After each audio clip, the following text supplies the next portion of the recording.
하나, 둘, 셋. 이거 진짜 아프지는.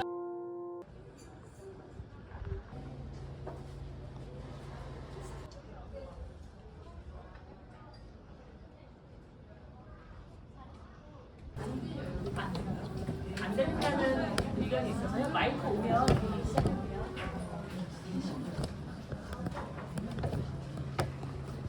네, 안녕하세요. 오래 기다리셨습니다.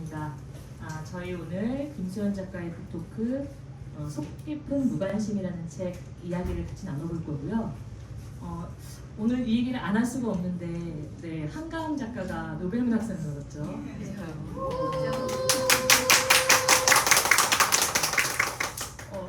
때가 때인지라 너무너무 반갑고 흥분이 드는 소식이고, 그 여성이 자기에게 중요한 글감 화두를 가지고 이야기를 끈질기게 풀면 어떤 영향력과 파급력을 주는지를 목격해서 너무 행복했습니다. 저에게는 사실 김수현 작가의 글도 그 못지않은 저에게 균열을 냈었는데요. 닫힌 세계에 정말 반짝이고 웃기고 따뜻한 팀을 만들어준, 네, 속 깊은 무관심의 저자 김수현 작가를 소개합니다.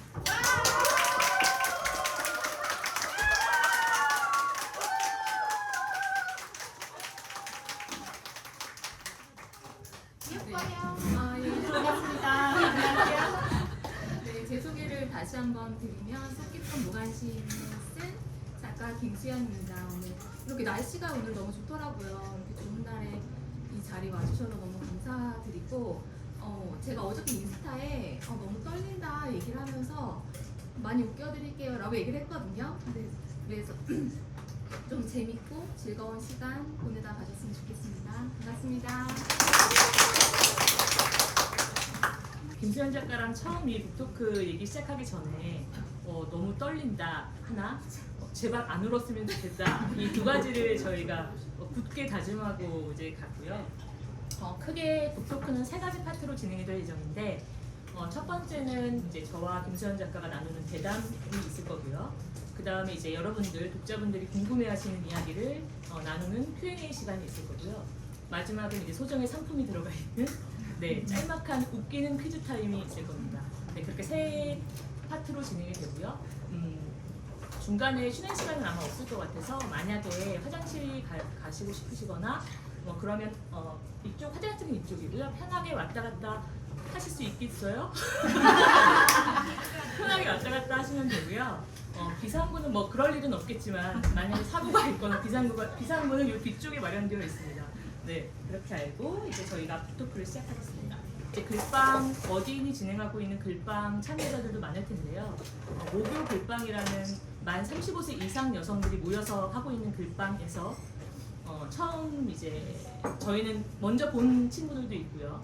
그리고 이제 김수현 작가가 미리 써놓은 글들도 있는데, 이 책을 완성이 되고 나서 이 앞쪽에 책 작가 소개를 봤을 때 이렇게 써 있습니다. 기억하실지 모르겠는데, 딸로 6년, 엄마로 10년째 살아가고 있다.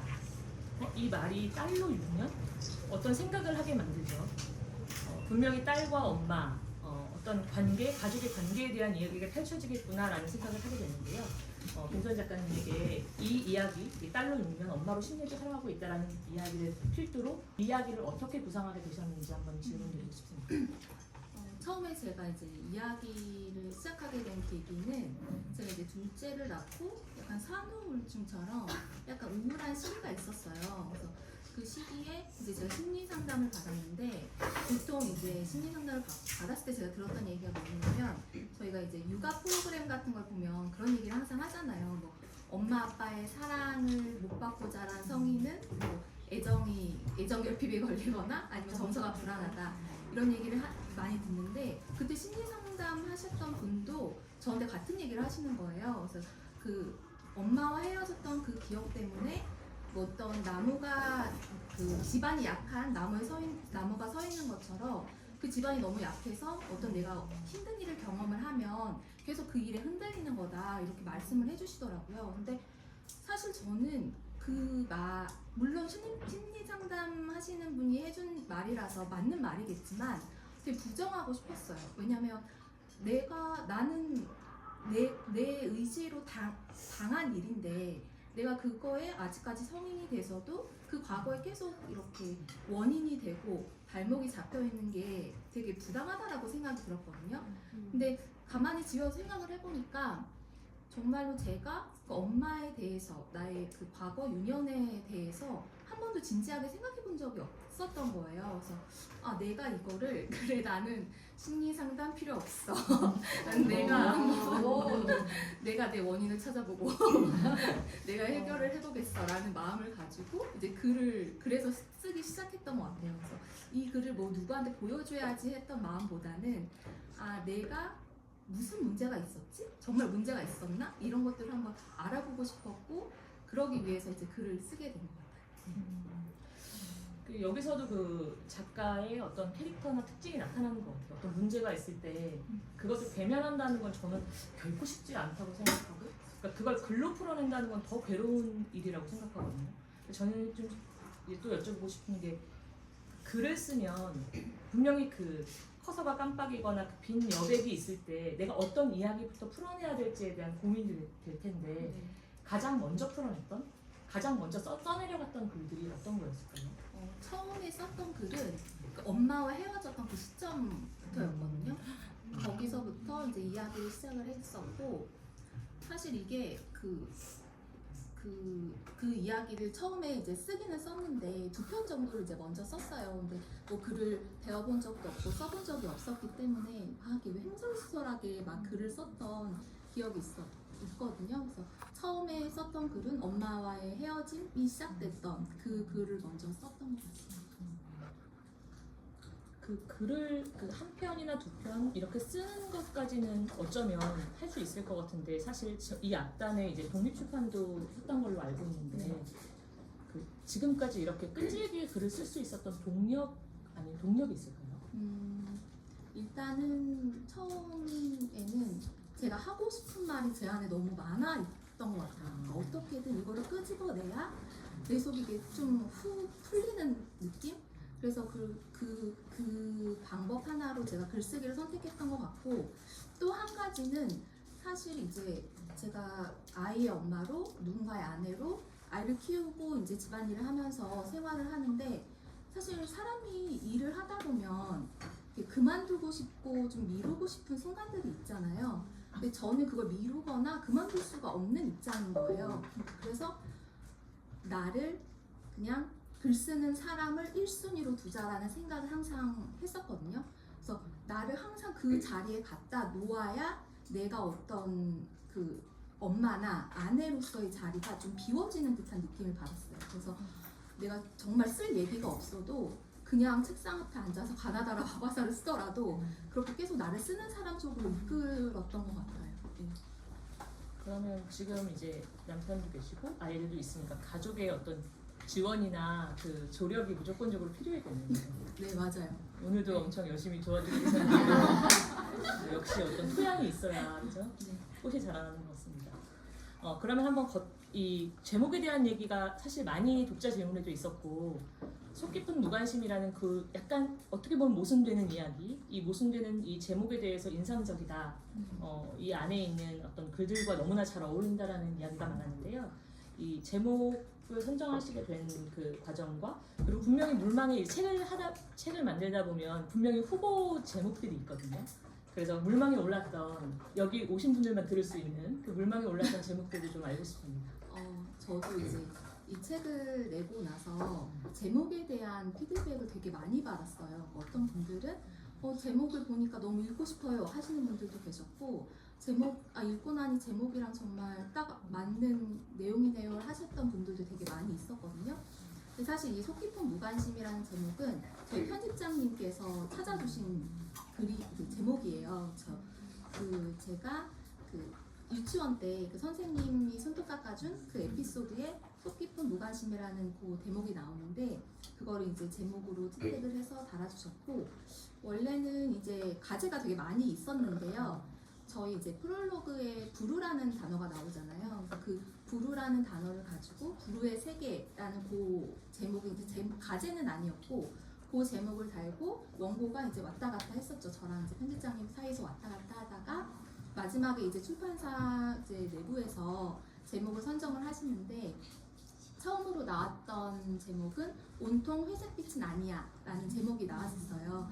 근데 이게 뒤에 나오는 그 제목과 프롤로그, 그 부루라는 프롤로그와 뒤에 또 따라 나온 이야기들이 되게 잘 연결이 되고 아울 수 있는 제목이긴 했지만, 근데 또 한편으로는 이게 굳이 김수연 에세이에 딱 아니더라도 이 결이 어울리는 다른 에세이에 붙더라도 잘 어울리는 제목인 거예요. 그래서 뭐 1%의 모험가가 부족하다라고 이제 내부에서 이야기가 나와서 저희 편집장님이 찾고 찾으시다가 이제 이 속 깊은 무관심을 찾으셔서 제목으로 달아주셨고, 저도 이제 이 제목을 달고 나서 한참 뒤에 이제 책이 나와서 다시 보는데 정말로 저를 잘하게 했던 거는 막 요란한 사랑이나 애정이나 관심 이런 게 아니라 진짜 그냥 잔잔하고 무거운 무관심이었더라고요. 그래서 그걸 이제 좀 깨닫게 됐고,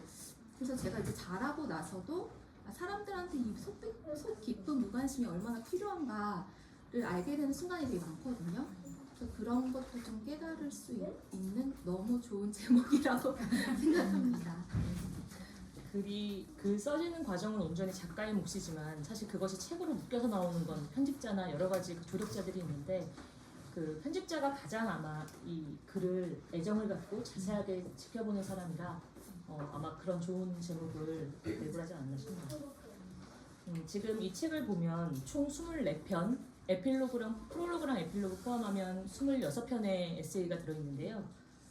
크게 이제 1부, 2부로 지금 구성이 나뉘어져 있어요. 1부는 보면 쭉 이제 뭐 막내 고모, 뭐 고모부, 할머니, 엄마 이렇게 이 화자에게 어떤 영향을 미쳤던 사람들에 대한 이야기가 쭉 서술이 되어 있고, 이제 뒤쪽은 화자가 이제 엄마라는 일종의 엄마가 되었을 때 이제 그것을 교차하면서 이제 과거 엄마에 대한 이야기를 풀어내는 영역인데요.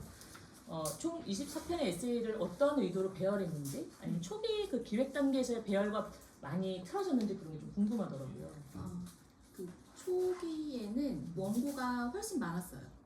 원고가 더 많았고, 그리고 이제 1, 2, 3부로 나눠져 있었거든요. 1부는 내가 어렸을 때 만났던 타인에 대한 이야기, 그리고 2부는 내가 엄마 없는 엄마가 엄마가 돼서 다시 이제 엄마에 대해서 재창조해보는 그런 이야기가 2부였고, 3부는 성인이 된 내가, 엄마가 된 내가 나의 어린 시절을 반추하는 그게 이제 3부로 해가지고 이야기가 구성됐었는데, 이게 딱 어떤 이유 때문에 뭐 이렇게 됐어요라고 말씀드리기에는 그 상황이 되게 많이 막 바뀌고 돌아가잖아요. 근데 중요한 건 어찌됐던 독자가 그 첫 페이지를 열고 마지막 페이지를 덮는 순간까지 그 구성은 그 지도에서 점을 찍어줘야 되는데, 사실 그 앞에 있던 구성은 서울에서 시작해서 강원도 갔다가 갑자기 제주도 갔다가 부산 갔다가 다시 서울 왔다가 부산 갔다가 이렇게 지도가 약간 갈래가 너무 많은 거예요. 그래서 이렇게 하는 것보다 독자가 어찌됐든 우리의 책에 들어와서 한 길로 쭉 나아갈 수 있게끔, 빠져나올 수 있게끔 길을 올바르게 만들어줘야겠다라는 그 의도를 가지고 덜어낼 것들을 다 덜어내고, 또 필요한 글들은 또 필요에 의해서 다시 쓰고 해가지고 지금 말씀해주신 것처럼 구성이 이제 2개로 나뉘게 되었죠. 네. 그럼 이 글들 중에서 26편의 에세이 중에서 혹시 쓰는 시간이 가장 지난하거나 고통스러웠거나 아니면 인상적이었거나 이런 좀 에너지가 많이 들어갔던 그 화가 있을까요? 아무래도 마지막 화가 그랬던 것 같은데요. 그러니까 이게 사실은 제가 그 독립출판물을 처음에 만들었을 때 거기에는 다연에 대한 이야기가 없었어요. 그러니까 그냥 제가 그 글을 쓸 때는 다연은 없는 사람이고 내 인생에 다시는 뭐 이렇게 말을 꺼낼 수조차 없는 사람이라고 생각을 했거든요. 근데 이게 참 신기했던 게 글방에 이제 제가 들어가서 글을 쓰는데, 글감이 무슨 글감이었는지 기억이 안 나는데 글감을 딱 받았는데 받고 이제 뭘 쓸까 막 이렇게 보다가 저희 딸아이가 그때 6살이었어요. 근데 저희 딸아이를 6살인 저희 딸아이를 딱 봤는데 이제 다연이가 그때 6살이었거든요. 근데 너무 작은 아기인 거예요, 그냥. 그래서 이게 어떻게 그걸 감당했었을까 우리가? 라는 생각이 들면서 그때 그 막 제가 막 뭉쳐놨던 감정들이 팍팍 터지면서 그 이제 다연에게 보내는 편지를 썼었고 그거를 이제 글방에 한번 내고 나니까 그 이후에 또 다연에 대한 얘기가 또 나오고 계속해서 나왔었거든요. 그래서 그 솔직히 다른 글을 쓸 때는 내가 너무 슬프거나 막 힘들거나 해서 울거나 뭐 이런 적은 없었는데 그 글을 쓸 때는 좀 제 감정이 많이 동요가 됐던 것 같아요. 그 다연의 이제 여기 저는 이제 목요일방에서 같이 글을 썼던 관계이기도 한데 그 다연이 나온 글을 이제 합평을 할 때 저희가 줌 형식으로 그 글 수업을 하거든요. 이제 글방이 아니신 분들도 계시니까. 그런데 이제 그 글이 너무 감동적이고 슬퍼서 계속 사람들이 합평하는 내내 줌 화면 밖으로 빠져나갔다가 눈물을 닦고 다시 들어오고 얼굴이 다 부어있고 이랬던 기억이 납니다. 어쨌거나 그 글방에 지분이 있네요. 아 그럼요. 그렇구나. 이제 제가 사실은 이 책을 읽으면서 가장 인상적이었던 건 굉장히 강렬하고 센 이야기인데 그 서술자가 그러니까 작가와 이 서술자의 거리가 정확하게 느껴진다는 거였어요. 그러니까 충분히 그건 이제 어떻게 얘기할 수 있냐면 그 화두에 대해서 엄청 오랫동안 끈질기게 했을 때 비로소 거리가 생기거든요. 안 그러면 그게 자칫 일기처럼 될 수도 있고 그냥 이렇게 어떤 이야기를 토로하는 걸로도 보일 수 있는데 제가 느낀 김소연 작가의 글은 명확하게 그 글과 자기 사이에 거리를 두어서 그걸 독자가 들어갈 틈을 만들어줬던 책이라고 생각을 합니다. 제가 이 전체 글 중에 특별히 그 서술자와의 거리를 강력하게 느꼈던 문장이 있는데 이거 잠깐 읽어드리고 지금 한번 연결해 볼게요. 많은 분들이 또 인상적이었던 문장으로 꼽아주신 부분이기도 합니다. 결국 97페이지에 있는 내용인데요. 결국 어떤 선택을 하고 어떤 삶을 살고 있든 나는 내 모든 생의 엄마가 원망스럽고 또 안쓰럽다. 나와 다연을 포기하지 않는 억척스러운 모성은 과였고 나와 다연을 떠나버린 비정한 발걸음은 괘씸하다.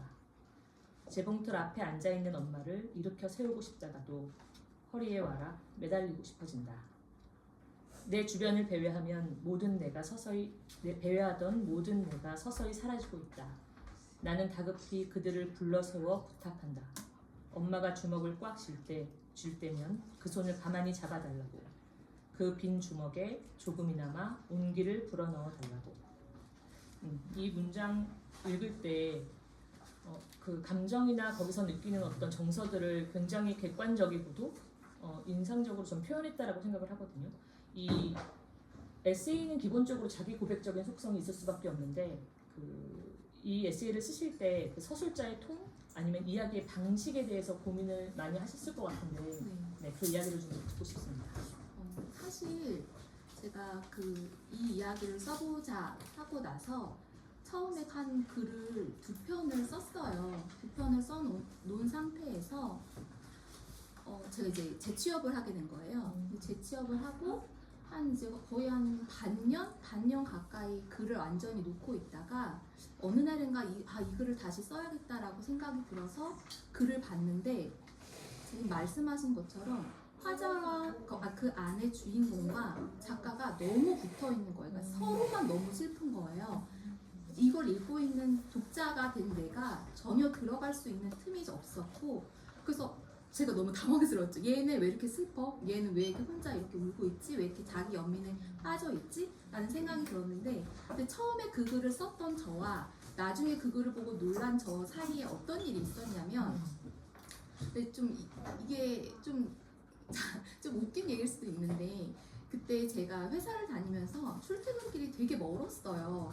멀다 보니까 제가 책을 진짜 많이 읽었거든요. 그리고 또 회사에서 뭐 도서 지원 뭘 해준다 하면 책을 다 사가지고 정말 그때 뭐 소설, 에세이, 자기계발, 독립출판물에 대한 책을 정말 많이 읽었고 이게 쓸 수 있는 시간이 또 적어졌잖아요. 그러다 보니까 쓰고 싶다는 욕망은 계속 차오른 상태에서 저는 막 글쓰기 강연이 있다 그럼 찾아가고 주말에 찾아가고 퇴근 후에 저희 이모님한테 저 오늘 좀 야근을 해서 좀 늦어요 얘기를 하고 막 강연 찾아가고 북토크 찾아가고 주말마다 또 어딜 가고 약간 그 책 속에 빠져 지냈던 기간이 있었어요. 독립서점 찾아가고 그게 유일한 저희 낙이었고 저의 흥이었거든요. 근데 그 시간을 지나고 나서 제가 제가 썼던 거를 다시 봤을 때 사실 거기서 제가 무슨 배움을 얻었다거나 뭘 알아차렸던 건 아닌 것 같고, 그러니까 글을 보는 눈높이가 살짝은 올라가져 있었던 것 같아요. 그리고 글은 어떻게 써야 되는구나를 자연스럽게 체득할 수 있었달까?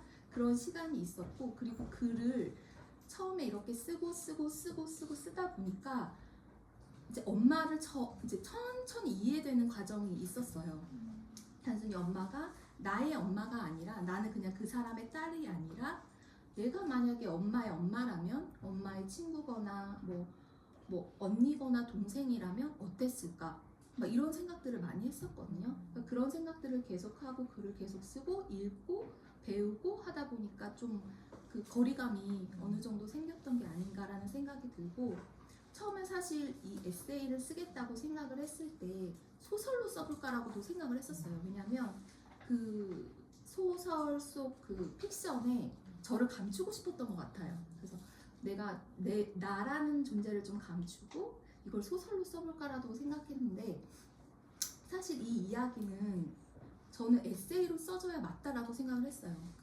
그래야 독자들도 이 이야기에 좀 더 빠져들 수 있고 좀 더 생각할 거리를 줄 수 있을 것 같다라고 생각을 해서, 그래서 에세이라는 그 구성을 선택해서 쓰게 됐습니다. 이게 에세이로 나온 게 너무 다행인 게, 이게 실제 경험담에서 기반했다라는 그 구조가 본은이로 하여금 어떤 명확한 그 상을 그려주는 것 같아요. 그리고 그 당사자성이라고 많이 얘기하는데, 실제 어떤 그런 상황에 놓인 사람이 이야기하는 것만큼 좀 울림을 주는 글은 없다고 생각하는데, 그런 부분에 있어서는 에세이로 나온 게 아주 다행이라는 생각이 듭니다. 그러면 글을 그리고 또 하나 지금 얘기 들어보니까 확실히 글쓰기가 그런 치유의 과정이나 그 도구가 되는 게 명확한 것 같기는 해요. 글을 쓰면서 계속 어떤 상황과 나 사이에 그 것들에 다른 레이어가 쌓여서 그걸 좀 객관적으로 바라볼 수 있게 되는 게 아닌가 싶은데요. 연결을 해서 그 엄마라는 굉장히 중요한 모티브가 되는 인물이죠. 그 엄마에 대한 인식이 아까 잠깐 말씀을 하셨지만, 글 쓰기 전과 글 쓰기 후, 쓴 후에 어떤 인식의 변화가 좀 있었는지 궁금합니다. 사실 이제 아이를 낳고 키우면서 문득문득 생각은 했었어요. 근데 그 생각하는 발단이 나에서 출발했거든요. 엄마의 딸인 나. 그렇게 생각을 했었는데, 이제 글을 쓰고 엄마에 대한 이제 생각을 계속 하다 보니까, 그러니까 그런 생각이 드는 거예요. 그 시댁이나 친정이 좀 더 잘 살았더라면 그런 선택을 하지 않았겠구나 라는 생각도 들고, 그러니까 어떻게 보면 만약 진짜 내가 엄마라면 너 지금 이렇게 젊은 나이에 애들 둘 데리고 무슨 고생이니? 걔네 그냥 너네 그 시댁에 맡기고 너는 너대로 살아라 라고 얘기했을 것 같거든요. 그런 부분을 제가 글을 쓰면서 다른 사람의 입장에서 계속 상상을 하고, 내가 엄마라면 그렇게 상상을 하다 보니까 모든 게 좀 이해가 되고 너무 딱했어요. 그래서 그런 것들을 글쓰기를 통해서 저도 많이 좀 치유를 했던 것 같고, 엄마를 좀 이해하게 되는 게 아니었나 그런 생각이 들어요. 굉장히 이렇게 많은 인물들이 등장을 하잖아요, 책 안에. 쓰면서 가장 좀 애정이 갔던 관계? 그 인물이 있었을까요? 그래서 애정이 무관심이 필요할 것 같아요. 제가 이 글을 써야지라고 생각하기 전까지는 제 머릿속에 떠오르지 않았던 인물인데요.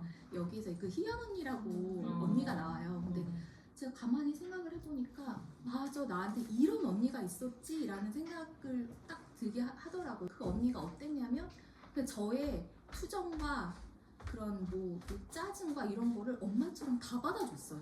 그러니까 뭐 할머니나 친구들이나 할 수 없었던 이야기들도 언니한테 그냥 막 대나무처럼 다 쏟아내고, 그럼 언니는 또 가만히 듣다가 자기 얘기를 하고, 그 관계가 아직도 좀 애틋하달까? 그런 마음이 좀 드는 것 같아요.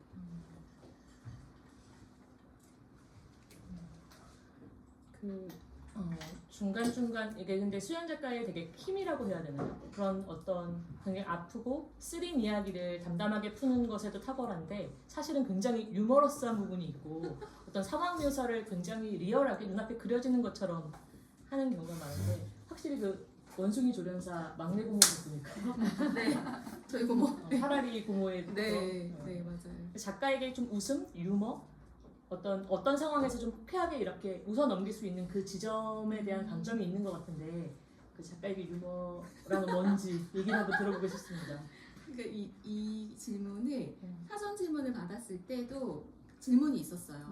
그 작가의 그 유머 감각은 타고난 건가요? 아니면 의도한 건가요? 자기가 그렇게 말하면 안 돼. 아 그래?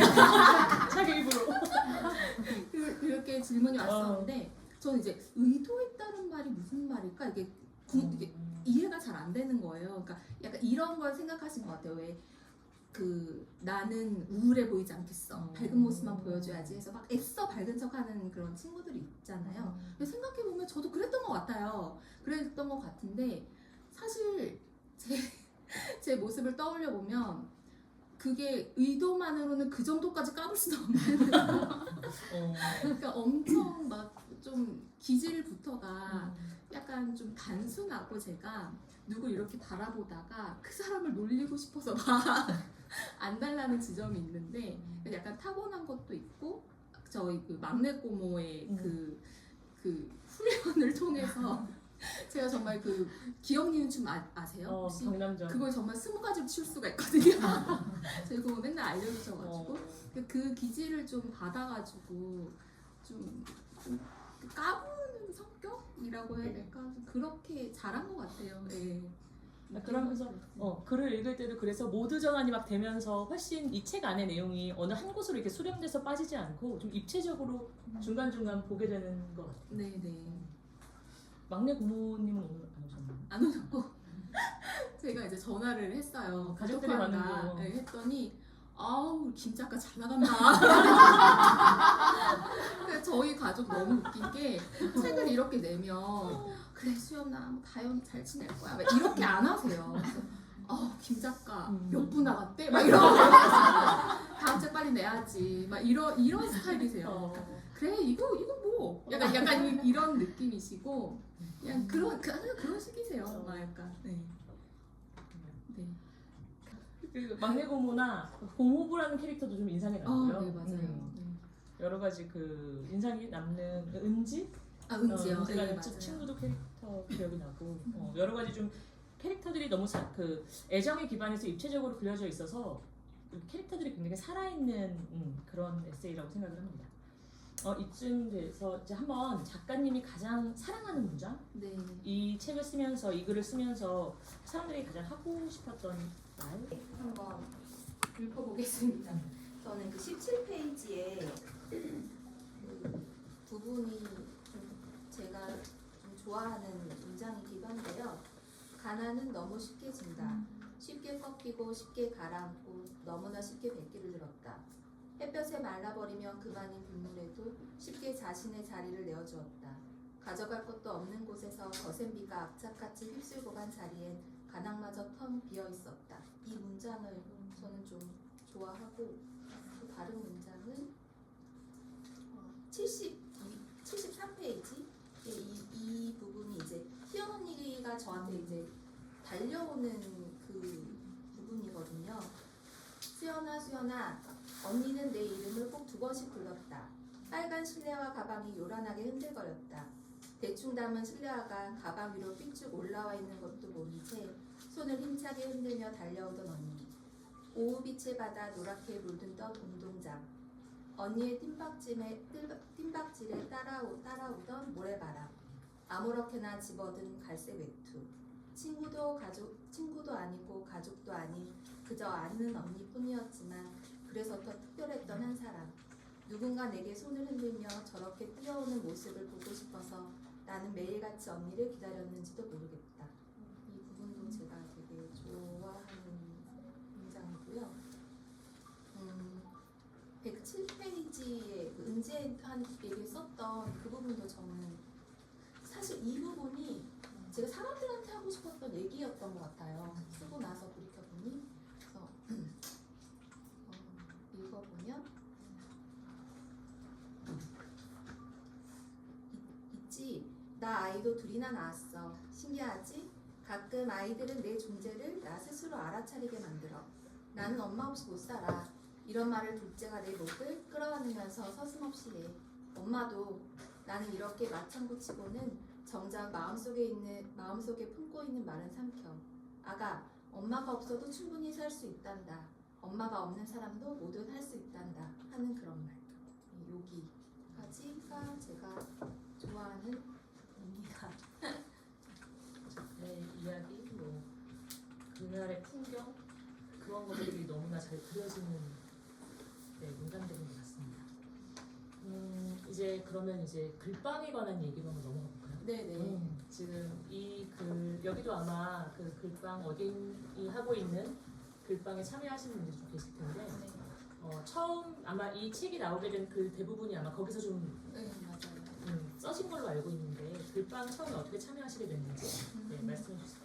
제가 그 글을 다 쓰고 나서 독립출판물로 이제 내고 나는 이제 엄마에 대한 이야기는 다 끝났다라고 생각을 해서 이제 내 유년 시절에 대한 이야기는 다 끝났다 이렇게 생각을 하고 그럼 나는 그 다음에 무슨 얘기를 써봐야 될까 고민이 되더라고요. 근데 제가 이제 워낙에 뭐 이슬아 작가나 양다솜 작가나 뭐 안남 작가를 워낙에 좋아했어서 어린이글빵을 굉장히 들어가고 싶었어요. 나도 저 합평을 하고 싶어라는 마음이 너무 막 생겨가지고 기다리고 있다가 때마침 이제 목요글빵이 오픈이 돼서 들어가서 썼는데 이게 너무 신기했던 게 나는 이제 더 이상 엄마에 대한 이야기, 유년 시절에 대한 이야기 끝이야 라고 해놨는데 거기서 처음 받은 글감이 거짓말이었어요. 처음 받은 글감으로 또 그 유년 시절의 이야기를 또 쓰고 있더라고요. 그래서 여기에 나와 있는 그 5월의 거짓말 어버이날에 그 거짓말을 썼던 그 글이 이 글빵에서 처음 썼던 글이거든요. 그래서 그 글이 또 쓰여지고 그 다음번에도 또 유년 시절의 얘기, 또 엄마 얘기 또 나오고 그 다음에 또 나오고 계속 나오는 거예요.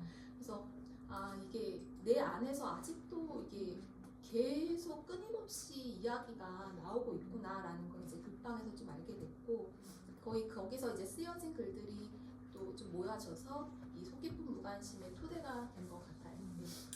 아까 잠깐 말씀하셨는데 그 앞단에 독립출판물이 있었다고 하는데 그 독립출판물 얘기 좀 잠깐 해주시겠습니까? 그거는 제목이 제목이 이제 엄마와 완벽하게 헤어지기라는 그 제목이 있었고요. 이제 아까 맨 처음에 말씀드렸던 것처럼 제가 심리 상담을 받고 나는 아닌 것 같아. 나는 내가 한번 찾아가야겠어 라는 마음 가지고 그래 엄마랑 완벽하게 헤어져 보자 라는 마음으로 그 이제 글을 쓰게 된 거죠. 그러니까 거기에서 이제 썼던 글들도 여기 몇 편 들어가 있기는 한데 거기서 이제 어렸을 적 있었던 이야기 또 저의 엄마에 관한 이야기들이 있는데 근데 사실 그 독립출판물은 굉장히 개인적인 이야기들이 있기는 해요. 내 이야기, 오직 나의 엄마, 나의 이야기, 내 이야기들로만 구성되어 있는 그 독립출판물이고 그건 그런 책입니다. 그 책 아마 김선 작가의 이 책을 좋아하시는 분이라면 아마 그 독립출판물도 굉장히 좀 읽어보고 싶으실 텐데 절판이 레어템이군요.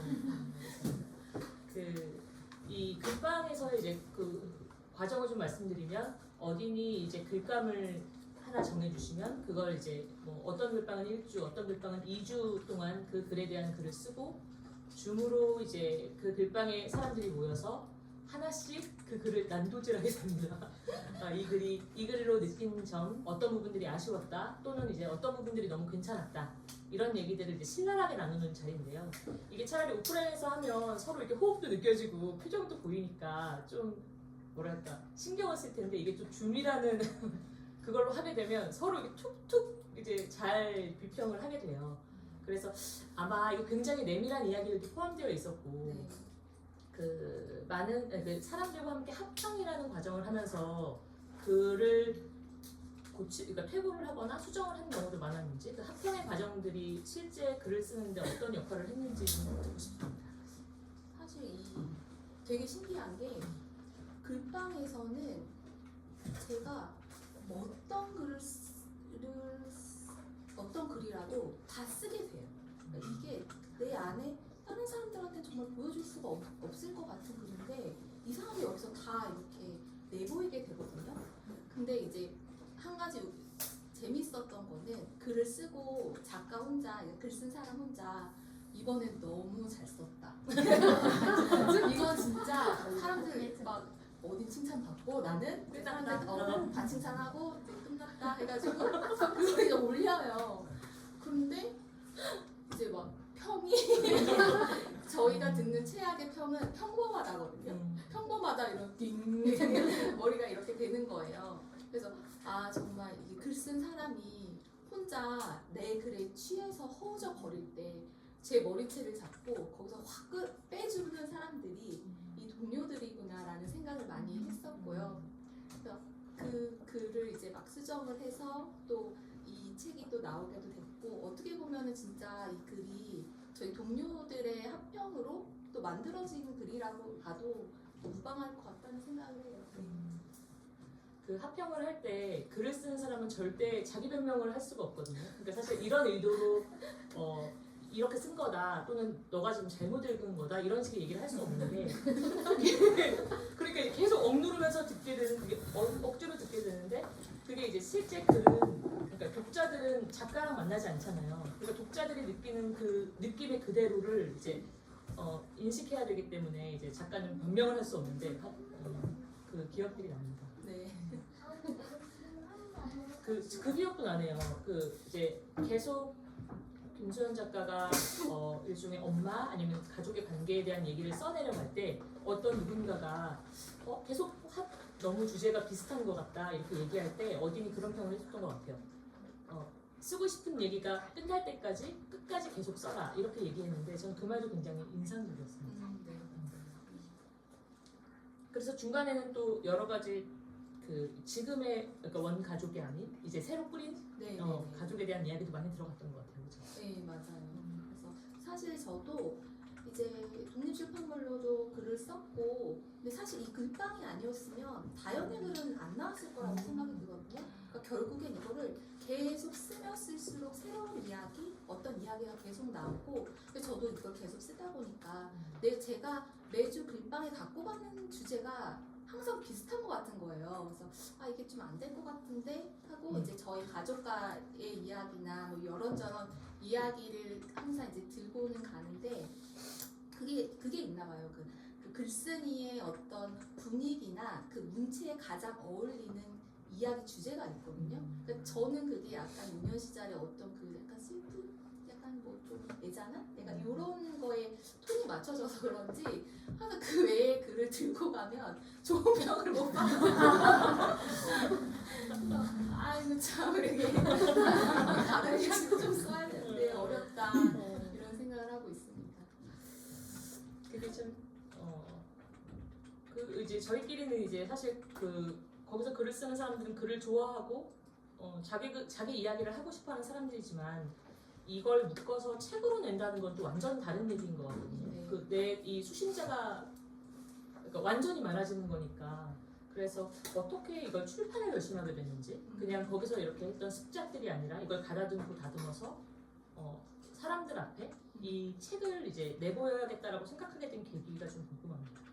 처음에 제가 이제 투고를 했을 때도 출판사에서 저한테 물어보셨어요. 이게 독립출판물로 나와 있는 책인데 굳이 다시 출판사를 통해 책으로 만드시려는 이유가 뭘까요? 이렇게 여쭤보셨는데 그때는 저의 이야기가 뭐 많은 사람한테 닿았으면 좋겠다. 뭐 제가 이것 말고도 써놓은 글들이 많이 있어서 이걸 같이 뭐 묶어서 냈으면 좋겠다 이렇게 말씀을 드렸는데 제가 가만히 생각을 해보니까 제가 다연에 대한 이야기를 썼을 때 그 독립출판물에는 다연에 대한 이야기가 없었거든요. 근데 이거를 여기서 이야기를 하고 마음이 반반이었어요. 이 이야기를 여기서 끝내자. 이걸로 그냥 한번 뱉어낸 것으로 만족하자라는 마음 반, 한편으로는 이 글이 멀리 퍼졌으면 하는 마음이 반이 있었거든요. 그래서 어떻게 보면 이 이야기가 돌고 돌아서 어딘가에 닿았으면 하는 마음이 저한테 있었던 것 같아요. 그래서 그 이제 태고를 다 하고 그 독립출판물에 있었던 글과 새롭게 쓴 글 그런 걸 이제 태고를 해가지고 이제 출판사에 이제 투고를 하게 되었던 거죠. 그 마지막 에필로그 이 책이 너에게 닿는다는 네, 네. 사실 이 글이 어떤 이 책의 강점을 찍어준다는 생각은 드는 거예요. 그러니까 뭔가 독자로서도 응원하게 되고 정말로 이 글이 너무너무 이제 수연 작가가 너무 유명해져서 방송에 나와서 어쩔 수 없이 가닿게 되는 이런 일이 있었으면 좋겠다라는 마음이 들게 되는 글들이었고요. 또 그 다영이라는 인물이 이번 글을 쓸 때 새롭게 등장한 네네. 그 인물이라는 건 또 몰랐네요. 네. 그 출판을 하게 된 그 과정, 좀 여러 군데 이제 이 투고를 아까 출판사에 투고를 하셨다고 들었고 지금 이 낮은 산이라는 출판사와 이제 관계를 네. 맺게 되셨는데 그 11년의 출판의 과정들도 좀 자세하게 아. 얘기를 한번 듣고 싶습니다. 제가 이제 그래 언젠가는 내가 이거를 투고를 한번 해봐야지 이제 생각을 하고 있다가 이 이야기도 제가 그 글방에 글로 쓴 적이 있었거든요. 근데 제가 약간 운세 막 이런 걸 보는 걸 좋아해요. 그래서 그걸 봤는데 제가 본 시점에서 그때가 2003년이었어요. 2023년. 근데 하반기에 뭐 운이 막 너무 좋은 거예요. 뭐 물고기가 바다를 향해 날아가서 뭐 큰 바다를 만나가지고 뭐 기인을 만나고 막 너무 좋은 거예요. 그래서 와 나 너무 좋은데 막 이렇게 막 이러고 있다가 가만히 있으면 이렇게 있는데 근데 일단 저는 주부잖아요. 주부가 가장 좋은 위치에 설 수 있는 건 뭔가? 라는 생각이 문득 들더라고요. 그래서 그냥 왜 이 운이 이상하게 그냥 흘러갈 것 같은 거예요. 그래서 글로 네, 그냥 술 흘러갈 것 같아서 안 되겠다. 이건 기회야. 그걸 막 맹신하고 그때부터 막 투고를 한 거 이제 태고를 한 거죠. 태고를 막 해서 이제 저의 글을 좀 좋게 봐주실 것 같은 출판사와 제가 이제 읽었던 책에 되게 좋게 읽었던 책을 낸 그 출판사들의 리스트를 이제 작성을 해서 하나하나 이제 메일을 보냈었죠. 메일을 보내고 이제 또 이렇게 연락이 또 오게 돼가지고 만나서 좋은 이제 책을 내게 된 것 같습니다. 그러면 독립 출판을 할 때는 이제 사실 수연 작가가 모든 과정 그 일종의 기획부터 인쇄부터 마지막 뭐 홍보까지 혼자 다 하는 거였다면 출판사와 처음 책을 내게 되면서는 또 새로운 경험들을 하셨을 것 같은데 좀 인상적이었던 게 있었을까요? 과정에서? 사실 독립 출판은 내가 좋은 대로 다 만들거든요. 나의 중심이라서 제목도 내가 좋은 거, 뭐 표지, 뭐 글씨체, 그다음에 뭐 문장 구성 이런 거를 작가 마음대로 막 할 수가 있어요. 근데 확실히 이제 출판사의 편집장님과 함께 글을 이제 다듬어 가다 보면은 그 아까 제가 말씀드렸던 그 은세처럼 귀인을 만난 것 같은 그런 기분이 들더라고요. 그래서 이 글이 어떻게 독자한테 읽혔을 때 더 좋을지를 확실히 알고 계시고 또 어떻게 배치를 했을 때 좋은지 그런 거 다 이제 알려주셔가지고 제가 그걸 많이 좀 느끼고 깨달았던 것 같고 뒤돌아서 생각해보면 내가 이런 점이 있었으면 더 좋았겠다 좀 아쉬웠던 부분은 사실 독립출판물로 내가 이거를 만들었을 때 책이라는 건 내 글을 담은 그냥 종이일 뿐이었어요.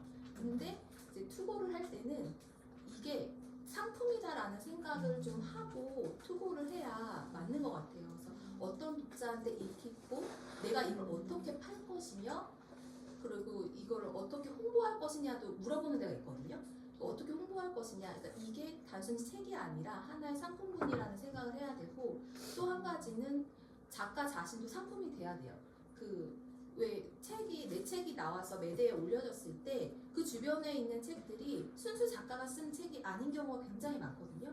요즘은 자기 컨텐츠를 가진 사람들도 워낙에 많아서 뭐 유튜버나 뭐 인플루언서들이 낸 책 그거가 같이 경쟁할 수도 있고 내가 이 도서라는 시장에 나왔을 때 얼마나 경쟁력 있는 작가인가에 대해서 되게 많이 세일링할 수 있는 방법들에 대해서도 고민을 같이 해보는 게 좋을 것 같다.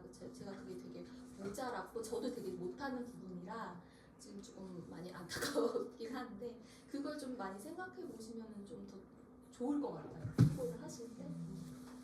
말은 잘 못하고 계신다고 하지만 사실 광고회사에서 출신이고 네. 여러 가지로 중요한 포인트들을 잘 알고 계신다고 생각을 하고 지금 그 인스타그램에 이렇게 그죠? 네. 글귀들을 올리는 걸로 그 웅진싱크빅 연재를 시작하시게 되셨다고 네, 그죠? 맞아요. 연재 얘기도 잠깐 해주시겠어요? 제가 그 독립 출판물을 내고 나서 나 이제 무슨 얘기를 쓰지? 라는 생각을 막 하다가 이제 남아있는 주변의 이야기들은 이제 육아 이야기가 가장 이제 많은 거예요. 그래서 그래 육아 이야기를 한번 적어보자 라고 생각을 하고 그 육아 이야기를 뭐 브런치에도 올리고 토막으로 이제 인스타그램에 쭉 올렸어요. 그냥 이렇게 올렸는데 어느 날 이제 그 웅진 싱크빅 그 편집장님이 이제 DM을 보내주셨더라고요. 그래서 우리가 이렇게 엄마는 생각쟁이라는 매거진을 만드는데 거기에 좀 글을 실어주셨으면 좋겠다 하셔가지고 저한테는 그게 어찌됐든 내 글을 어디까지 계속 뿌려야 그게 누군가의 눈에 띄고 기회가 포착이 되는 것 같아요. 그래서 그렇게 해서 이제 지금까지 계속 연재를 하고 있고 그 이제 계약 종료가 12월인데 어떻게 내년까지 되면 좋겠다는 좀 욕심을 내고 있습니다. 네. 또 무관심이 또 잘 인기가 있어지니까 네. 내년에도 꼭 계약을 연장하시길 바라며 이게 처음 책을 내게 되면 그 자기 책 막 써보거든요. 쳐보거든요. 계속 독자 반응이 어떤지 사람들이 이걸 어떻게 읽는지 그래서 사람들 쓴 글에 내가 막 좋아요 누르고 막 이런 거 하는데 실제 그 가까이 있는 사람들 말고 전혀 다른 내가 모르는데 가다운 내 책을 읽는 사람들의 피드백 이런 걸 좀 많이 들으셨을 텐데 좀 네. 기억에 남는 피드백이 있으실까요? 저도 이제 책을 내고 정말 한시도 빠짐없이 맨날 후기를 찾아봐요. 근데 이제 거기에 보면 뭐 슬프다, 뭐 마음이 많이 아프다 이런 글들도 많지만 이 글에 너무 공감이 된다라는 분들도 굉장히 많으니 계셨거든요. 근데 그런 분들은 뭐 저와 같은 경험이 없어도 뭔가 그런 공허함이랄까 뭔가 그런 감정들이 있으셨나 봐요. 그래서 그런 후기를 보면 그래도 나의 책이 누군가와 이렇게 연결이 된다는 게 너무 신기하고 또 그분들한테 어떤 마음의 감정을 하나 남겨둔다라는 게 되게 특별하고 되게 값진 그런 경험이더라고요. 그 이제 지금 저희가 이제 얼추 한 1시간이 조금 안 되는데 이제 한 마지막 질문들 두 가지 정도 남겨놓고 이제 관객분들이 좀 궁금하셨던 부분 이런 질문 한번 받아보겠습니다. 이제 이 가족의 이야기가 뭐 계속 이어질지 다음 책에서 아니면 다른 이제 화두가 이제 또 작가님에게 들어올지는 모르겠는데 다음에는 한번 이런 글을 좀 써보고 싶다 아니면 이런 글을 지금 구상 중이다 이런 게 있을까요? 사실 되게 써보고 싶은 글은 되게 많거든요. 그러니까 소설도 써보고 싶고 시도 써보고 싶고 에세이도 한번 써보고 싶고 쓰고 싶은 분야에 대한 글은 되게 다양한데 그러면 그 글의 그 내용에 내가 어떤 이야기를 담을까라는 것들이 사실 아직도 되게 고민이 되기는 해요. 그러니까 어떻게 보면 이 책을 접한 어떤 사람이 그 다음 작품에 김수현 작가한테 기대하는 무언가가 있거든요. 그게 어떤 글의 뉘앙스가 될 수도 있고 어떤 여기서 느꼈던 그 정서 그런 걸 기대할 수도 있는데 내가 만약에 이런 글을 썼다가 다음번에 완전 코믹한 글을 내놓으면 그걸 독자들은 어떻게 받아들일까? 라는 그런 고민도 사실 있거든요. 그런 고민도 또 하게 되고 그래서 아직까지도 저는 이제 글방에 들어가서 글을 쓰면서 다음에 내가 어떤 글을 내 안에서 뽑아낼지 지금 그걸 좀 기다리면서 쓰고 있는 것 같아요. 그 새롭게 뭔가 하나 딱 걸리면 이제 죽어버리고 좀 기다리고 있는 상황입니다. 저도. 글방이 이렇게 일종의 고기를 잡기 위해서 이렇게 어망을 던져오는 맞아요. 그런 과정이군요. 네. 마지막으로 이제 이 책을 아직 읽지 않은 또는 이제 이 책을 읽고 추천할 사람들 이런 미지의 독자들에게 건네고 싶은 말 그걸 이제 마지막으로 나눠보면 좋을 것 같아요. 처음에는 어떤 막 슬픔이나 아픔은 사실 내가 나이기 때문에 제일 커요. 근데 이거를 제 3의 눈으로 바라보면 사실 되게 그냥 잘 흘러갈 수 있는 부분 중에 하나라고 생각하거든요. 그래서 그런 어떤 뭐 아픔이나 슬픔에 직면하고 있는 사람들이 이 이 글을 한번 보셨으면 좋겠다라는 생각을 하게 됩니다. 네, 그러면 저희 1시간 남짓한 그 책에 관한 대화는 여기서 좀 마무리를 하고 아마 또 이제 독자분들도 여기 오신 분들도 궁금하거나 좀 알고 싶은 부분 이런 것들이 많을 거라고 생각합니다. 뭐 책에 대한 피드백이어도 좋고요. 평처럼은 아니어도 네, 적극적으로 한번 질문 좀 해주시면 좋을 것 같고 손 드시면 저희가 마이크를 드릴게요. 원래 시작이 좀 어려운 법이에요, 그죠? 궁금했던 거 아니면 책 보면서 좀 이 구절이 너무 인상적이었다. 그런 걸 얘기해 주셔도 아마 작가에게는 좀 새로운 경험이 될 것 같아요. 네. 저기 끝에 어여쁘신 안경 쓰신 분. 안녕하십니까. 마이크가 없어도 될까요? 여기 크게 얘기해 볼게요. 사실은 이제 다른 분들이 약간 질문을 하나씩 이렇게 이제 뭘 해볼까라고 하시는 동안 저는 두 분을 한번 모셔서 얘기를 좀 들어보고 싶다라는 생각이 좀 드는데 첫 번째는 이 출판사 오늘 편집 주간님께서 오셨더라고요. 그래서 또 저희에게 출판사는 매우 중요한 어렵지 않습니까? 그래서 또 사실은 저희가 이제 글방에서 맨 처음에 글을 읽었을 때 아니면은 맨 처음에 저 책 내게 됐어요라는 글을 저희 그때 무슨 연말 파티 같은 데서 듣고 되게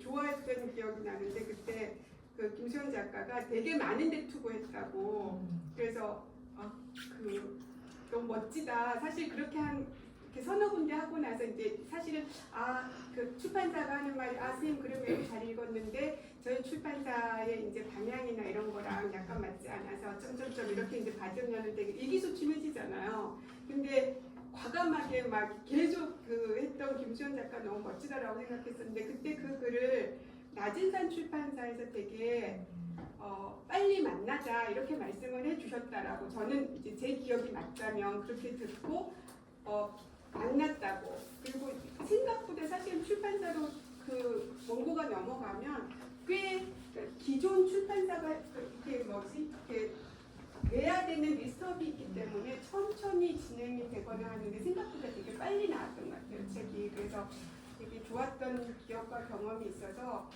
저는 오늘 편집 주간님한테 어떻게 이렇게 눈 밝은 편집 주간님이 오셨지 않습니까? 어떻게 김수현 작가님이랑 이렇게 하게 됐는지 그거 1번 궁금하고 2번은 등장인물 중에 한 분이셨던 것 같아요. 김수현 작가의 등장인물 중에 한 분이셨고 오늘 배너 같은 거 막 세우고 계시더라고요. 네. 그래서 이제 동거 같이 하시고 계시더라고요. 그래서 부인이 글 쓰는 사람이 어떨까? 그게 약간 궁금해요. 그러니까 사실은 옛날에 오정희 작가나 박완서 선생님이나 이렇게 이제 읽어보면은 이제 집안일 다 하고 셔츠 다 다리고 발상 다 해놓고 모두가 잠들어서 나의 시간이 찾아오고 나는 그때부터 글을 쓴다 이렇게 얘기도 하고 그랬었잖아요. 그리고 이제 남편분 이야기가 종종 등장인데 야근 많이 하시더라고요. 보니까 너무 아쉽다. 상사님들한테 이번에 책 쫙 돌리셔가지고 난 부인이 작가라서 일찍 들어가서 공동묘에 참여해준다 이렇게 얘기를 했으면 너무 좋겠다라고 생각을 했었는데 되게 뭐라 그러지? 제가 들은 바에 의하면 제가 이제 제 친구랑 같이 제 친구가 미국에 살다가 한국에 들어오면 저희 집에 한 몇 개월씩 머무르는데 제가 마감하고 있으면 되게 조심하거든요. 그리고 점심 해드릴까요? 이렇게 막 물어봐요. 그래서 내가 닥치라고 하는데 그래서 사실은 마감한다고 그러고 있으면은 안 그러려고 이렇게 하는데 이스라 작가 같은 경우도 모든 가정이 조심한다고 그러잖아요.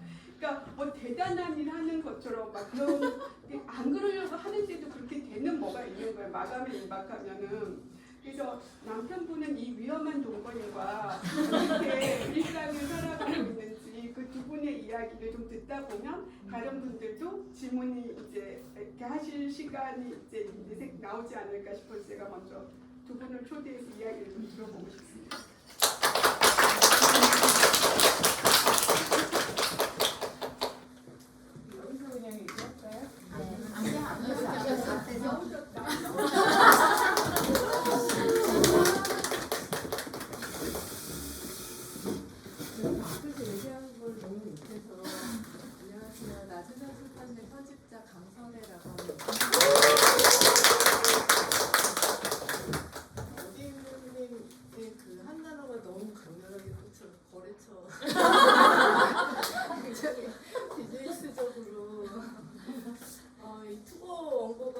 왔을 때 이거 언제였죠?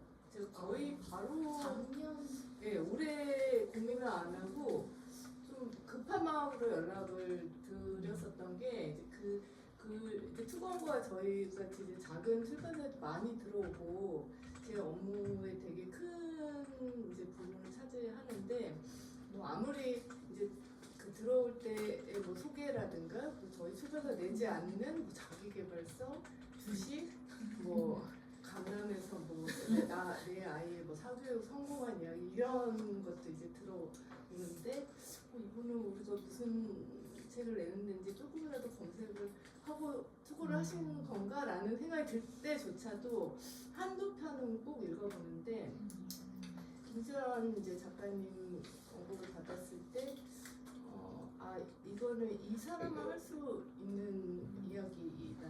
이제 그 생각이 들어서 빨리 만나봐야겠다 생각을 하고 연락을 드렸죠. 근데 그렇게 많이 보내시지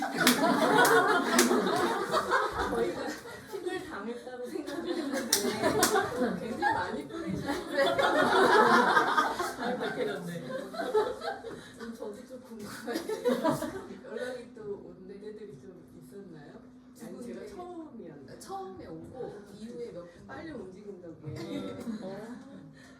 그 이제 원고를 받으면 뭐 처음부터 끝까지 와 너무 좋았다 이런 경우는 좀 드물고 그거는 뭐 기성 작가랑 이제 진행을 할 때도 당연히 이제 피드백이라든지 여러 과정을 거치는데 저는 이제 그 어떤 그런 부분을 되게 중요하게 생각을 해요.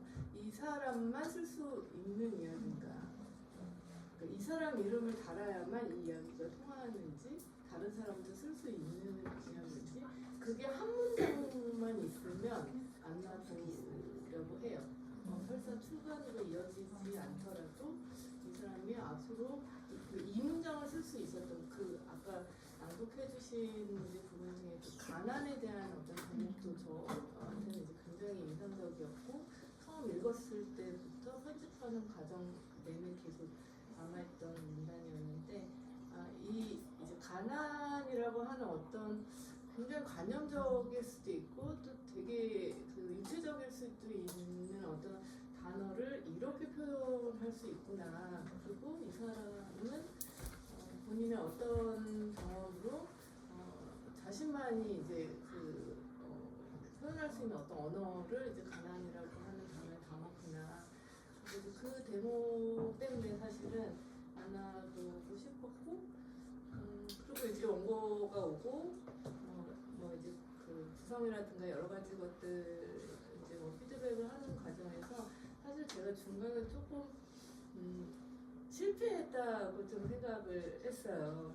뭐냐면 이제 편집자는 어쨌든 이게 하나의 글이고 나중에 또 깨달았다고 하셨듯이 이게 상품이고 책으로서 이제 불특정 다수의 독자를 만나야 되는데 제가 너무 감정이입이 좀 됐고 사실 저도 거리를 이제 둬야 되거든요. 작가는 물론이고 이제 몇몇 글에서 제가 너무 좀 들어갔던 것 같고 그 타시거나 덕에 어떤 글들에서 좀 되게 뭐라 그럴까요? 거래처적으로 이렇게 나가지 못하고 비즈니스적으로 접근하지 못하고 조금 굉장히 감정적으로 함몰됐던 좀 시기가 있었고 그 함몰이 좀 제 개인적인 정서까지 조금 흔들더라고요.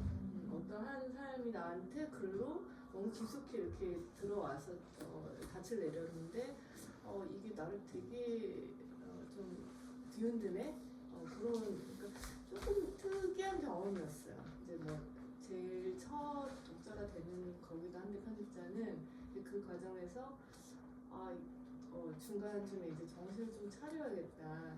그러면서 사실 그 전에 이 글에 아주 냉정한 피드백을 많이 하지 않았었는데 제가 어느 순간부터 좀 많이 과할 정도로 수정 요청을 좀 드렸을 거예요. 그래서 교정지가 이제 오고 가면서 정신을 좀 차리면서 이제 내가 그냥 읽고 이 글들에서 이렇게 되게 적나라하게 받는 어떤 감정에서 좀 거리를 둬야겠다. 이제 그러면서 글을 다시 보니까 쳐내야 될 것들 뭐 이제 좀 중복되니까 정말 그냥 기술적으로 어떤 부분들이 이제 보이고 그래서 그 과정에서 근데 너무 잘 잘 받아들여 주시고 어떻게 보면 되게 과도하달까 많은 피드백과 수정과 삭제와 뭐 이런 요청들을 드렸는데 사실 저도 입문서를 좀 만들다가 에세이를 만든 지는 오래되지 않아서 에세이가 이게 정말 어려운 장르라는 걸 최근에 많이 느끼고 있고 이게 그냥 어떤 한 정보성 글이 아니라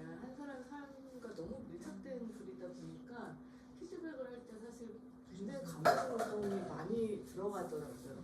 이를테면 입문서 같은 거 선생님 이게 지금 이렇게 쓰셨는데 최근에 이런 결과도 나왔는데 선생님 입장이 이렇게 고수하실 거예요. 그럼 여기 근거 어떻게 더 넣어주시고 이렇게 그냥 되게 거래처적으로 접근하면 되는데 이제 이 글이 빠졌으면 좋겠는데 빠진 근거를 그냥 건조하게 얘기하면 되는 게 아니라 사실 이게 어떤 마음 왜 여기다 넣는지 아는데 그리고 그 뒤에 이제 백그라운드가 다 있는데 이거 다시 이제 메일을 보내면서도 이렇게 쓰면 너무 작가가 상처받지 않을까 이거 너무 세게 말한 거 아닌가 이문서 한 개만 더 넣어봐야지 마침표를 찍었다 말줄임표 좀 넣어보고 이런 식으로 더 에세이는 그렇게 피드백을 많이 하게 되는 것 같고 아무튼 하는 내내 너무 잘 수용해 주시고 또 배려해 주시고 해서 굉장히 즐겁게 만들었고 어디 선생님 말씀하셨듯이 꽤 빨리 책을 낸 편이에요.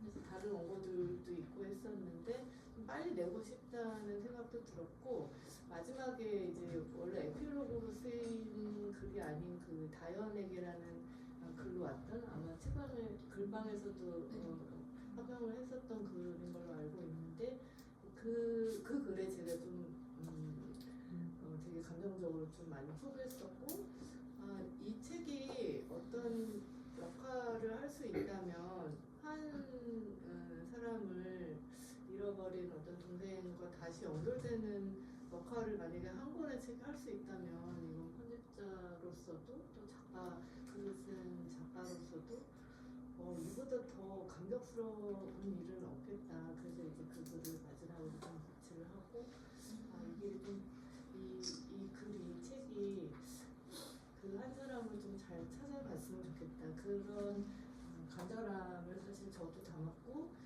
작가님도 마찬가지고 단 한 사람에게 정확하게 좀 찾아가서 닿았으면 하는 다시 보면서도 여기 오기 전에 책을 다시 보는데 그것만 되면 책이 좀 덜 팔려도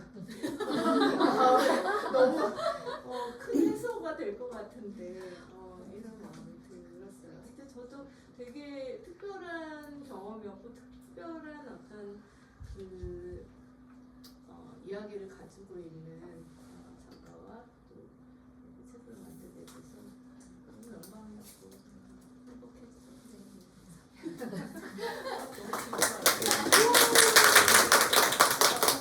궁금한 것 같은데 아까 그 작가랑 가장반이 일종의 의견이 달랐던 아니면 뭐랄까 이야기가 좀 많았던 수정이 많았던 그런 글이 있었을까요?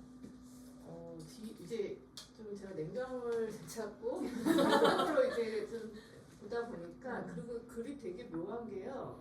이 글을 어떤 매체를 보느냐가 정말 다르게 있고 이를테면 저희가 이제 브런치라든지 이런 데 온라인상에서 연재되는 글을 책으로 만들 때도 간혹 있는데 연재됐을 때는 정말 너무 좋은 글이었는데 프린트를 한다든가 또는 교정지에 앉히면 또 정말 그 밀도라든가 이런 게 되게 달라지고 톤이 심지어 되게 다르게 들어오기도 하거든요.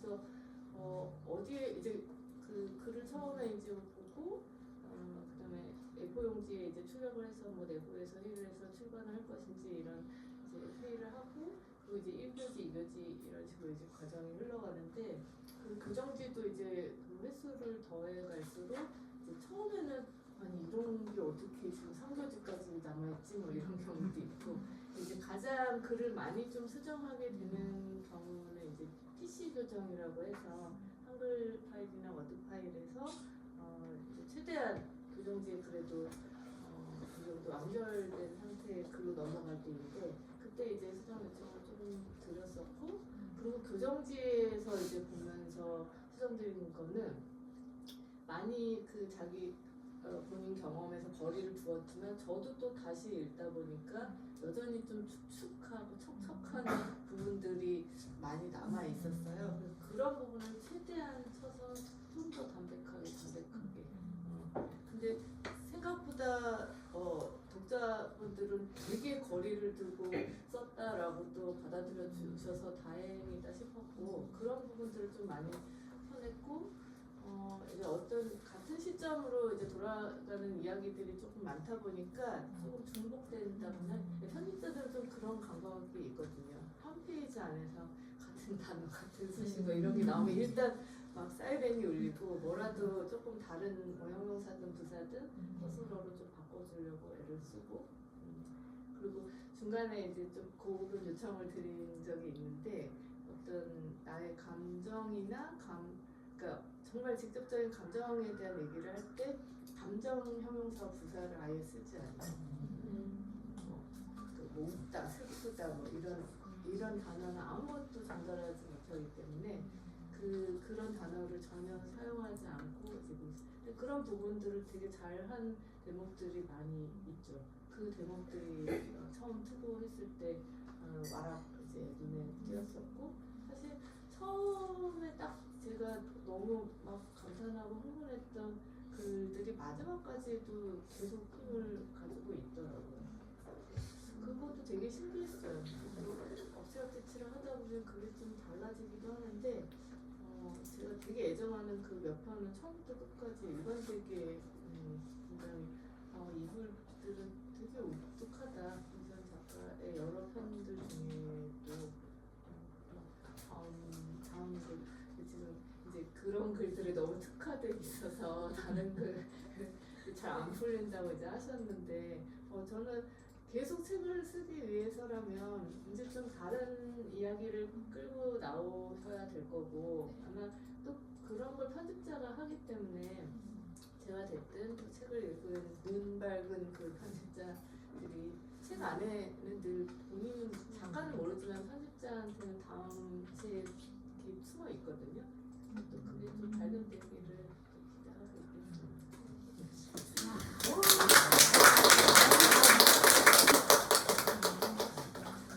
저희 이제 그 위험한 동거인을 좀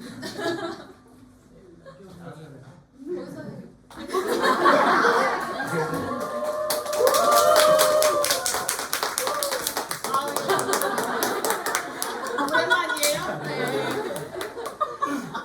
저는 그냥 짧게 일단 예전에 취미가 독서라고 하시는 분들이 많이 있잖아요. 저는 그런 분들을 믿지를 않았는데 이분은 정말 취미가 독서가 맞더라고요. 그래서 14년 정도 됐죠? 네, 14년 전이나 지금이나 집에 가면 늘 책을 읽고 글을 쓰고 있는데 그래서 워낙 글 쓰는 게 일상적인 친구라 그걸 뭐 일부러 가족들에게 생색내거나 가족들을 괴롭히지 않더라고요. 다행히. 그래서 저는 특별히 뭐 힘든 점은 전혀 없었고요. 낮에는 집안일을 다 하고 밤 한 새벽 한 3, 4시까지 거의 주말 빠짐없이 글을 썼던 것 같아요. 현재도 그렇고. 그래서 어제도 아마 제 기억으로는 제가 2시까지 TV를 봤는데 이 친구는 한 3시까지인가 글을 썼던 걸로 제가 알고 있고요. 그래서 이 친구 글 쓴다고 해서 저희 가족들이 힘든 건 없었고 오히려 제가 광고회사 쪽에서 일을 하다 보니까 야근이 잦은데 오히려 제가 야근에서 한 2, 3시에 오면 저희 다른 동료들 집사람분들 다 주무시네요. 혼자 문 열고 들어가는데 오히려 저는 저희 친구가 이제 따뜻하게 맞이해주죠. 새벽 3시까지. 물론 자기 글을 쓴다고 그러겠지만 그래도 저는 그래도 그때 퇴근해서 저도 샤워하고 한 3시쯤에 이제 한 10분이라도 짧게 이야기할 수 있는 시간도 가질 수 있고 그래서 저는 오히려 더 글 쓰는 직업을 가진 게 너무 좋고요. 그리고 오늘 좀 많이 와주셔서 너무 감사드리고 그리고 마지막으로 이제 저희 집사람이 방금도 말씀드렸지만 정말 글을 쓰는 게 자기의 어떻게 글을 잘 쓸까 그거 그렇게 노력해서 쓴다기보다는 정말 진짜 자기의 그냥 평생 직업인 것처럼 자연스럽게 글을 쓰는 친구라 그렇게 쓰여진 글들이 좀 많은 분들에게 영감을 줄 수도 있고 아니면 뭐 위로나 아니면 행복이나 웃음이나 이런 것들을 좀 줄 수 있는 계기가 이번에 좀 된 것 같아서 좀 많은 좀 도움을 주신 분들에게 정말 큰 절을 하고 싶습니다. 네, 제가 못한 부분을 그분들이 많이 해주셨기 때문에 정말 감사하고 평생 제가 은인으로 모시겠습니다. 그리고 저희 집사람분들 사랑하고 늘 건강하게.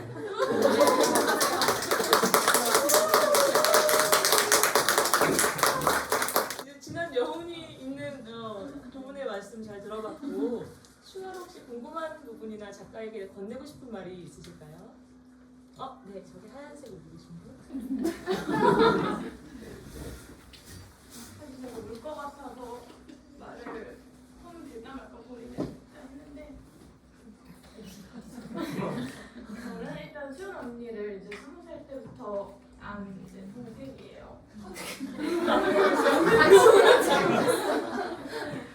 근데 사실 지금이 아니면 지금 순간이 아니면 언니한테 이제 얘기를 못 할 것 같아서 말을 하고 싶어서 내 손을 들었고 일단 저는 일단 속 깊은 무관심을 보면서도 많이 울었지만 그 엄마와 완벽하게 헤어지기를 보면서 정말 한 장 한 장 넘기면서 휴지를 계속 쓸 만큼 눈물을 계속 흘렸어요. 책을 읽으면서 눈물을 그렇게 흘린 적이 없었는데 그때 순간이 좀 기억도 나고 근데 사실 이제 그 책을 읽기 전까지는 이제 작가님과의 항상 이렇게 만나고 서로 만나서 희석지 않은 농담하면서 웃으면서 이제 그런 그 언니에게 그런 이야기가 있었다는 것을 이제 모르고 언니와 함께 그렇게 일상을 보내다가 이제 책을 읽었을 때 느낌은 언니가 이제 저를 그냥 이렇게 딱 앉혀놓고 이렇게 차분하게 언니 이야기를 풀어주는 듯이 이야기해주는 것 같아서 그게 마음이 참 와닿아서 책을 읽으면서 너무 감동도 받고 슬프기도 했고 근데 이제 언니가 너무 밝은 모습이 항상 기억에 남아서 그런 게 있었던 것 같고 그래서 사실 이 책을 읽고도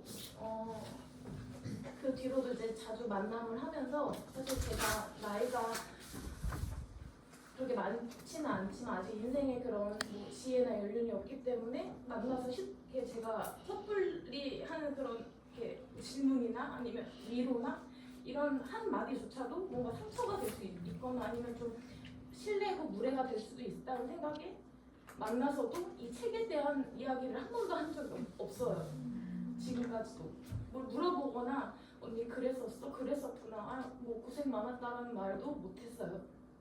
그래서 사실 지금 이 순간을 비워서 그 책 속에 있던 수연이와 저도 이제 지금 이제 하나의 엄마로서 더 그게 공감이 되는 부분도 있어서 너무 잘 컸고 이렇게 멋지고 훌륭한 성인이 된 언니한테 박수도 보내고 싶고 앞으로도 사실 이 톡을 끝나고도 저희는 또 만나면 하하오 깔깔깔깔 거리면서 또 시덥지 않게 그렇게 지낼 것 같아요. 그래서 이 자리를 빌어서라도 그냥 말을 하고 싶어서 이렇게 손을 들었고요. 그래서 앞으로 이제 언니의 작가로서 가는 그 행보에 저희가 계속 응원을 보내고 싶고 뒤에서 항상 저희가 응원하고 있다는 걸 알아줬으면 해서 이렇게 일어나게 됐습니다. 앞으로도 응원할게요.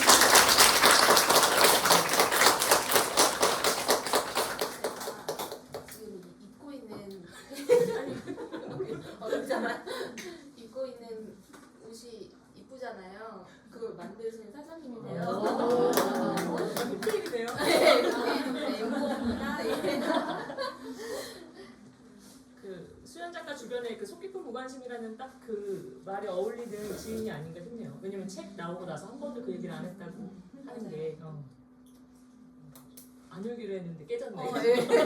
울면 이건 최악의 시나리오가 우리가 진짜 최악이라고 그랬거든요. 네. 네. 또 혹시 또 다른 이야기 하시고 싶은 앞분이 좀 쎄가지고 하시고 싶은 분 있을까요? 네. 김수현 작가님은 인스타 통해서 처음 그 글귀를 통해서 이제 만나게 됐는데요. 그 개인적으로 궁금한 게 책을 받아봤을 때 크기가 그냥 생각했던 크기가 아닌 것 같은 거예요. 저는 그냥 출판 과정에서 글씨 폰트라고 하나요? 그런 거랑 그 크기도 이게 작가님의 의견이 들어간 건지 그것도 좀 궁금하고 윤영기와 또 엄마와 지금의 이제 과정이기까지 일단은 뭐 남들이 생각하는 일반적인 가정이 아닌 그 시간 순간들이 있었을 건데 그때 이제 가족이라는 그 고모와 고모부를 통한 그 가족 구성원 안에서 그 순간순간 오는 외로움이나 그런 순간을 이렇게 견뎌내는 그리고 좀 이렇게 덤덤하게 표현할 수 있었던 자기만의 뭔가 방법이나 해소법이나 그런 게 있다면 짤막하게 들려주시면 좋을 것 같아요. 두 가지. 첫 번째 책의 판형 형태에 대한 얘기, 그다음에 외로움이나 그런 것들. 한영 같은 경우에는 이제 저희 출판사에서 말씀을 해주셔가지고 이렇게 나오게 됐는데 아무래도 이제 그 유유 출판사에 보면 딱 그 사이즈가 있잖아요. 그 들고 다니기가 아무래도 편하고 또 어디서나 이제 펴서 볼 수 있는 좋은 사이즈이기도 했고요. 그다음에 이제 그 어찌됐든 쪽수를 맞추기 위해서라도 좀 사이즈가 이렇게 나오면 이렇게 되니까 이렇게 됐었고, 네, 그렇게 됐던 것 같고, 저도 이제 뭐 글씨체나 폰트나 이런 거는 저 직접적으로 개입은 하지 않았었는데 나중에 이렇게 책을 가다 보니까 폰트가 정말 그 글의 분위기랑 또 되게 어울리더라고요. 그게 너무 또 저는 좋았었고요. 그리고 저도 확실히 그 어렸을 때 그런 순간이 있죠. 당연히 있는데 그거를 저는 친구를 통해서 좀 해소를 했던 것 같아요. 친구를 만나면서 거기서 이제 어떤 에너지를 얻고 그랬던 것 같습니다. 죄송해요. 그랬던 것 같습니다. 저희끼리 그 북토크 준비하면서 그런 얘기 했던 것 같아요. 불우라는 단어에 지금 수연이 어울리나? 가족 아니면 주변에 너무 많은 그 속 깊은 무관심이라는 것을 실현해주는 그 일종의 사랑의 출처들이 이렇게 많은데 이것은 또 누군가에게는 상실감으로 다가오지 않을까? 진짜로 저희는 그런 제가 그런 질문을 좀 했었거든요. 그래서 그 각자 자기 안에 있는 그러니까 사실 이 뒤에 이제 이 추천 사회도 있지만 누구에게나 어떤 식으로든 이런 영역이 있는 것 같아요. 그것의 그 크기는 절대적인 지점이지 결코 상대적인 지점은 아니라고 생각이 듭니다. 그러면 혹시 마지막으로 또 질문이 있으신 분 있을까요? 관객분들도 울고 있어. 저도 한 가지 네네. 질문인데요. 속 깊은 무관심도 있지만 저도 그렇게 감동을 여기다 F본드만 살다 보면 이제 속 깊은 아는 채도 있잖아요. 그래서 저는 이제 나이가 많은 사람이라서 그 무관심보다는 아는 채에 좀 방점이 찍히는 사람이에요. 제가 이거 책을 보고 이제 하면서 또 이제 친구분이 얘기를 하지 않으셨다고 하니까 이게 시대 흐름인가? 이렇게 저희는 어렸을 때 친구랑 나랑 이렇게 비밀을 공유하고 뭐 어쩌고저쩌고 그런 식의 어떤 그런 게 있어서 사실은 속 깊은 무관심이라는 제목이 되게 뭐랄까 이렇게 느낌이 좀 남달랐다고 하나? 그런 좀 이게 이런 거? 뭐 이런 생각이 들었어요 사실. 그래서 이렇게 계속 하면서 이 작가는 속 깊은 아는 채를 만났었던 적이 있을까? 그랬을 때는 어떤 마음이 있었을까? 그런 생각도 좀 하고 그랬었어요. 너무 좋은 질문이에요. 맞아요. 제가 돌이켜보면 속깊은 그 무관심도 있었지만 아는 채를 생각하면 저의 윗집에 살았던 다운이라는 그 한 살 어린 동생이 있었거든요. 다운이 엄마가 생각이 나요. 그러니까 항상 저희 할머니한테 같은 유치원에 다녔었거든요.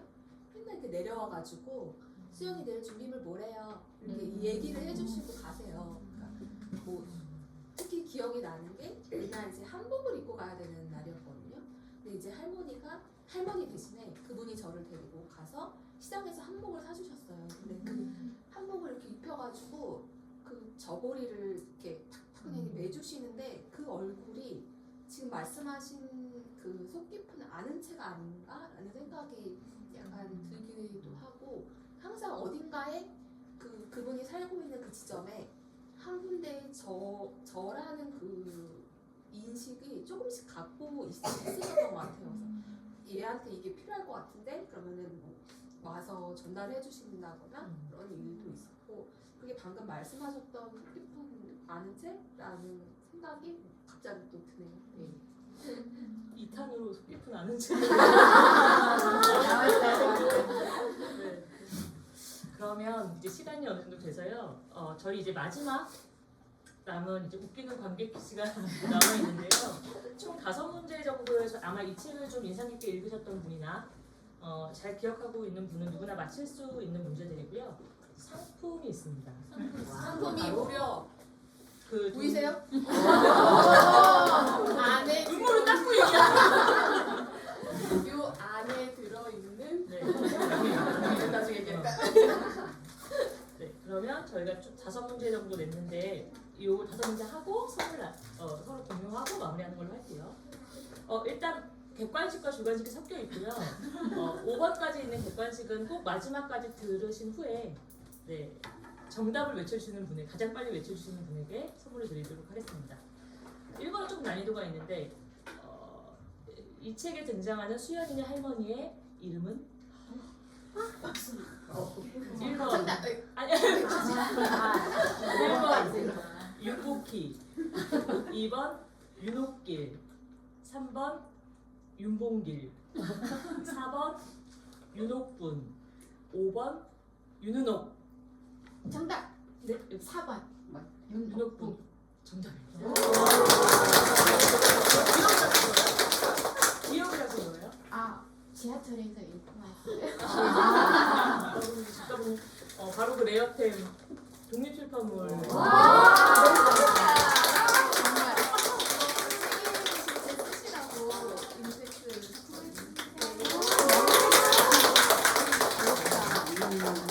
이게 이제 절판이 돼서 사실은 아마 이제 구하기가 어려운 책이라 저희는 이제 선물로서 효과가 있다고 생각하고 네 이거까지 할까요? 네. 두 번째 문제는 윤옥분 할머니는 슬하에 자식을 몇 남 몇 녀 두셨나? 막내 고모도 있고 여러분 계시죠? 1번 1남 3녀 2번 너무 집중해서 보시는 2분 2남 2녀 3번 2남 4녀 4번 3남 3녀 5번 딩크 죽으셨다. 정답 여기 3번이요. 2남 4녀? 네. 정답입니다.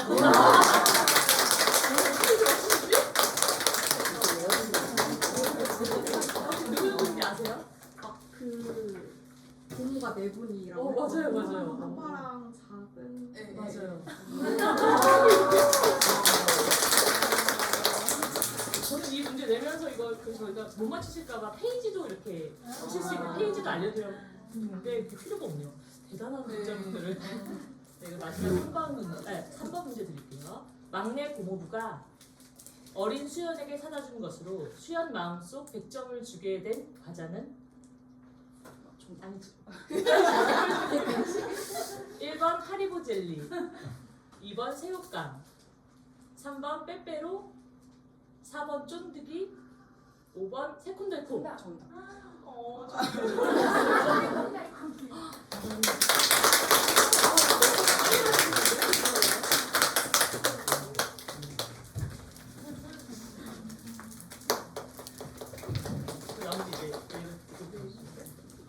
할머니가 돌아가시기 전에 있다고 했던 사람은 1번 수연의 큰할머니, 2번 수연의 할아버지, 3번 수연의 아빠, 4번 수연의 큰할아버지, 5번 수연의 엄마. 오, 정답. 1번 큰할머니. 오, 맞아요.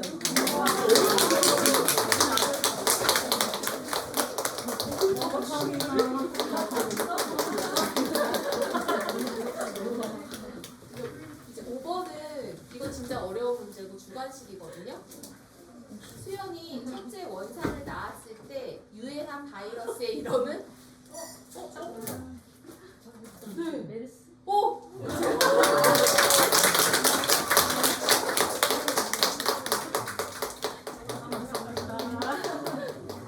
아니 저희가 이렇게 빨리 끝날 줄 몰랐어요. 5문제밖에 안 했는데 어떻게 이렇게 다 맞추셨지? 이거 다 드리죠. 혹시 오늘 사실 날씨도 너무 좋고 여기서 혹시 가장 멀리서 오셨다 하는 분에게 마지막 체크 한번 드리고 마무리하는 걸로.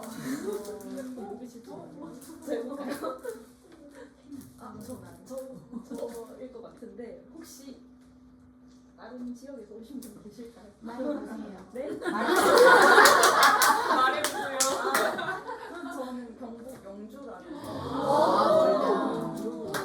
혹시 멀리서 오신 분 아니에요? 저 그냥 말씀만 좋은 말씀 그냥 해주셔서 저도 그냥 드리고 싶어서 충북 청주에서 제가 멀리 했는데 그냥 멀리 왔다 그 얘기. 전남 무안. 안 받으셨죠? 받으셨어요? 받으신 분이 많이 문제도 잘 맞추시고. 어떡하지? 마지막 한 분? 순천에서 오신 분들 순천이요? 전라도 순천. 강원도 춘천. 가까운 편인데. 경춘선도 있고. 안 받으셨어요? 네, 안 받으셨어요. 아까 받으셨나요? 아니, 안 안 받으셨어요. 저분을 드리는 걸로. 네.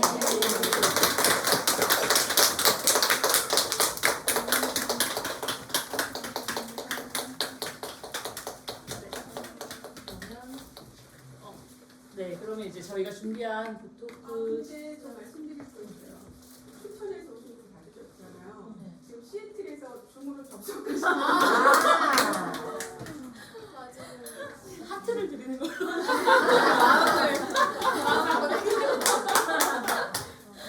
네, 그리고 오늘 이 자리가 마련되기까지는 사실 아까 지금 방금 일어나서 얘기해주신 어딘의 역할이 좀 컸고요. 뭐 기타 이런 포스터를 만들어줬던 또 남지, 또 각자 오기 전에 이제 마음을 모았던 저희 목요 극방 친구들의 힘이 너무 더해졌습니다. 그리고 진행 맡아주신 미도리 너무 감사하고.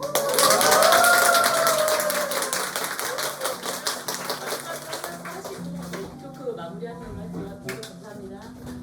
감사드리고요. 좋은 시간이었는지 잘 모르겠어요. 제가 울어버리는 바람에. 책 읽어주셔서 너무 감사하고 앞으로는 이제 제가 독자로 또 작가로